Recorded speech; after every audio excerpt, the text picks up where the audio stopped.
All right, ladies and gentlemen, we are looking at 10.7, or more specifically, graphing sine and cosine functions. These are what we are going to be working with this time. So we want to make sure that we're paying attention. That way we can get these graphed and be able to do it moving. So I'm Miss Abner, and let's take a look at it. So first what we're going to look at is the fact that both of these inside the boxes are standard form for graphing sine and cosine functions. That M looks really funky, but we're going to let it live today. All right. Those are your standard form. Each of these definitions here explain a different part of the form. So your A is your amplitude. Your amplitude is going to be your up or your down.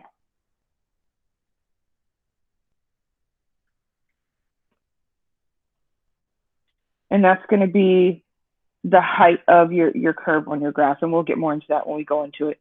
Period is the distance between, or how long it takes it to repeat.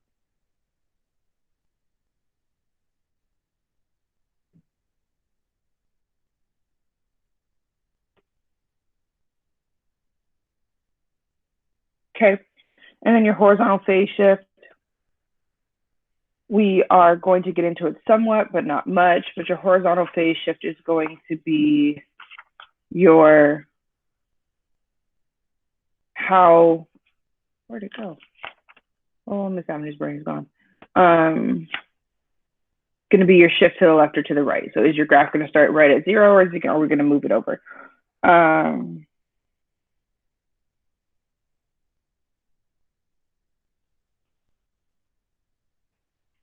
And then your vertical shift, obviously we know is the other up or down. That's the actual graph moving up or down.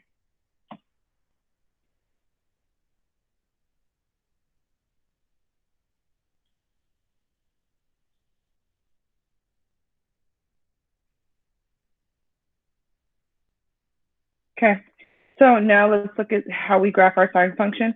Sine function is just directly related to sine and cosine function. All this stuff is directly related to your unit circle. So you're going to pay attention to a couple of values that show up on your linear graph here.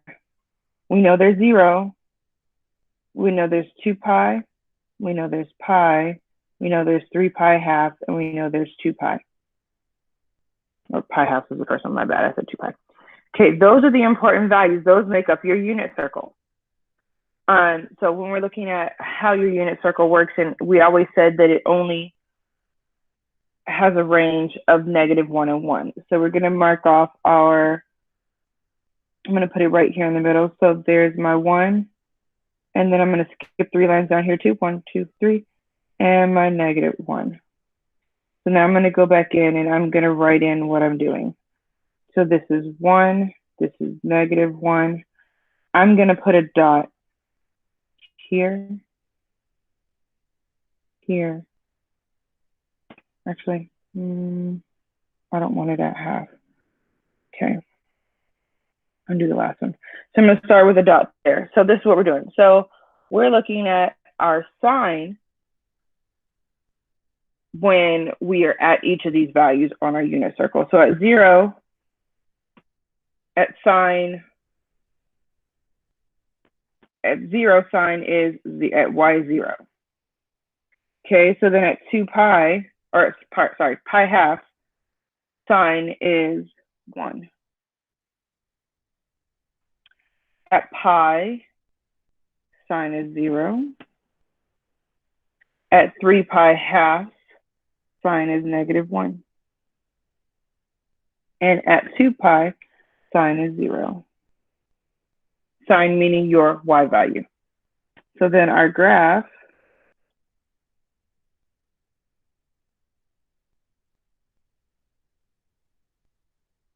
looks like this.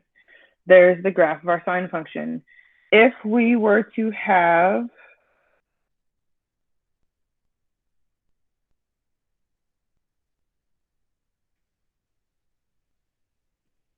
the negative version, which is our I want to make sure that I show you the right thing because, yeah, this is not regular school. And I have not been doing this all day. So if I want the negative function, it's just going to be the opposite. So if I go around the other way, and we'll deal with the negative function later when we get into shifts and we see how it shifts. So this is that sine function. So if you've ever seen one of those t-shirts, take this as a, and they show a picture of a graph, it means sine. It's usually the one that they use because that's what makes it funny. All right, so looking at our cosine, we are going to see at those particular values. So this time I'm gonna highlight my value in green. And so we're looking at 0, pi half, pi, 3 pi half, and 2 pi. Our graph is still only going to go up to 1, 2, 3, skip 3 lines, and that's going to be my 1. And 1, 2, 3, and that's going to be my -1. It's only going to be 1 or -1. It's never anything else. That's good. That's the radius of your regular unit circle.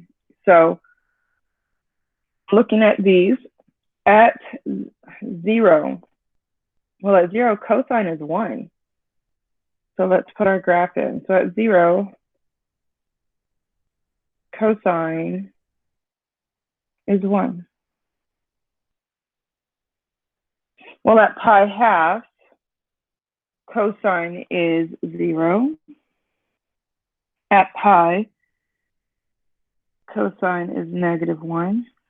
At 3 pi halves, cosine is 0. And at 2 pi, cosine is 1. So if we trace in our graph,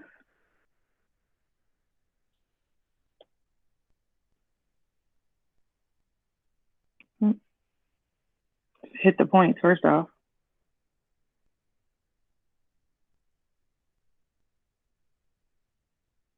There we go. So that's what your graph looks like. So now we've graphed sine and cosine, and we see the distinct different shapes. Your sine graph, so let's put some key points in here. Your sine graph, and I'll write in this orangey color. All right, so your sine graph always starts at 0.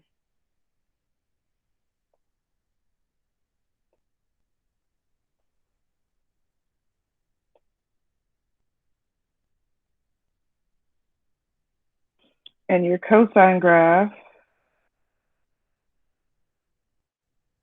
always starts at 1.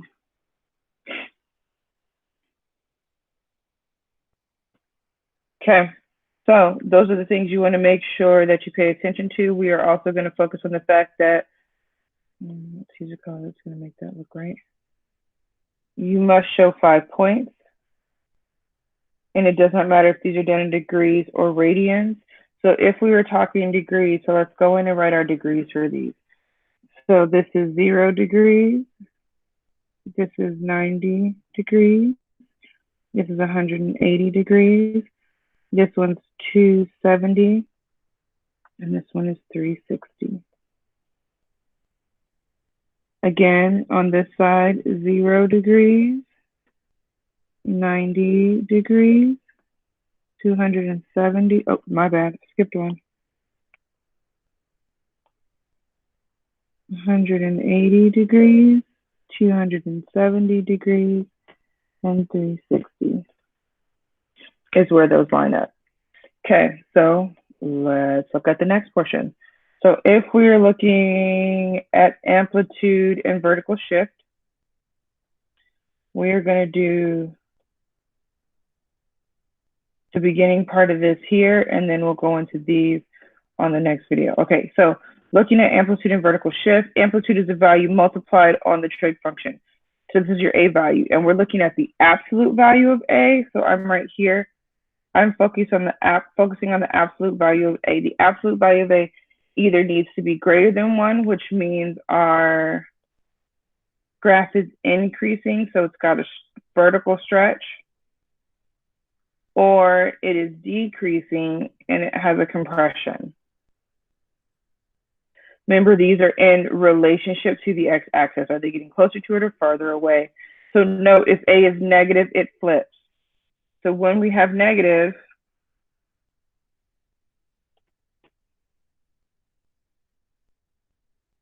it's going to flip our graph over the x-axis. So this time I will show you what both will look like. So now let's look at our graph. So we are going to do, let's set our graph up. We're already in radians. I'm good with that. So this time, instead of being 1, my amplitude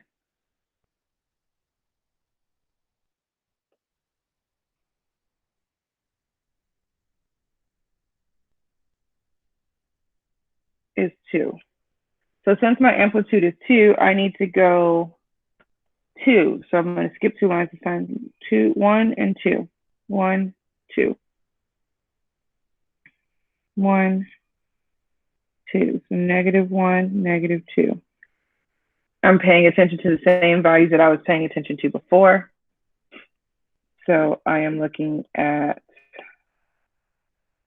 0, pi half, pi, 3 pi half, and 2 pi. Looking at those values now, I am going to evaluate my graph. This just means instead of being at 1, so let's put our original graph in there. So let's stick in our regular graph for sine. So my regular graph for sine, well, let's not use that color because that's the same color as the dots. So our regular graph for sine starts here at 0, then goes up to 1, then goes to 0, and it goes to -1, and then it goes back up to 0. So this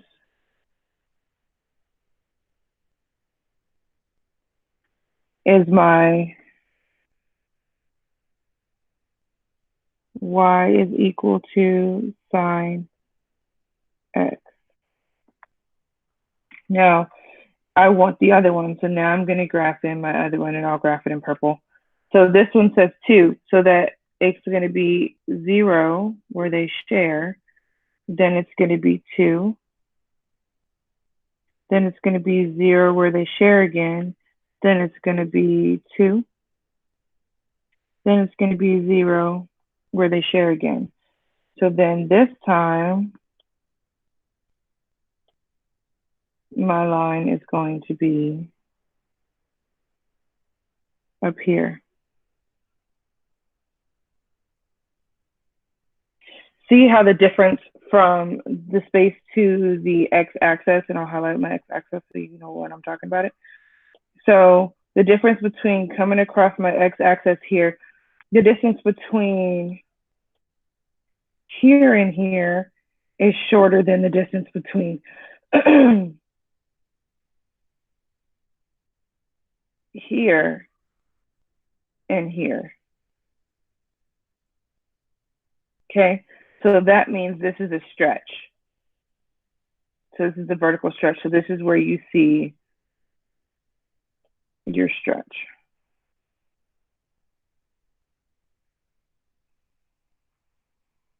Perfectly. Okay, now we're going to look at the cosine function.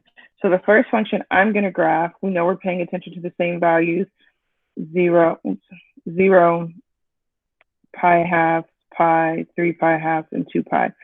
So now I'm dealing with 1/2 instead of, this time I'm dealing with 1/2 instead of 2. So I'm going to decrease. So I'm still going to keep my values. This time I'm going to do my values at 1 so that I have space. So I'm going to make this 1 and that 2. This -1 and this -2.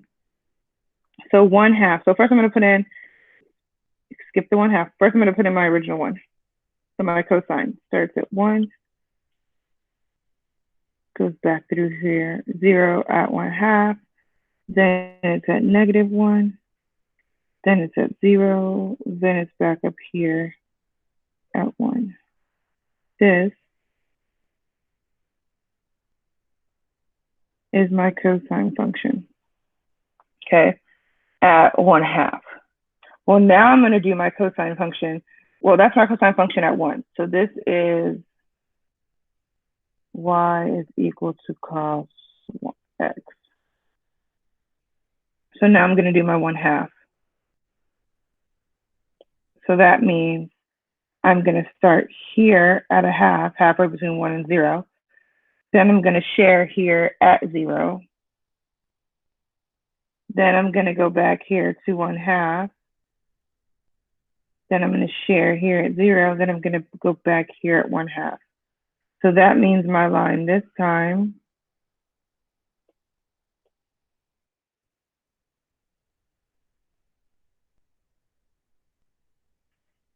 do that because that would look horrible.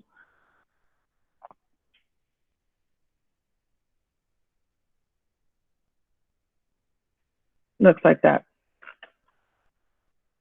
Notice how my distance from here to here is shorter than my distance from here to here. That's where we have our compression.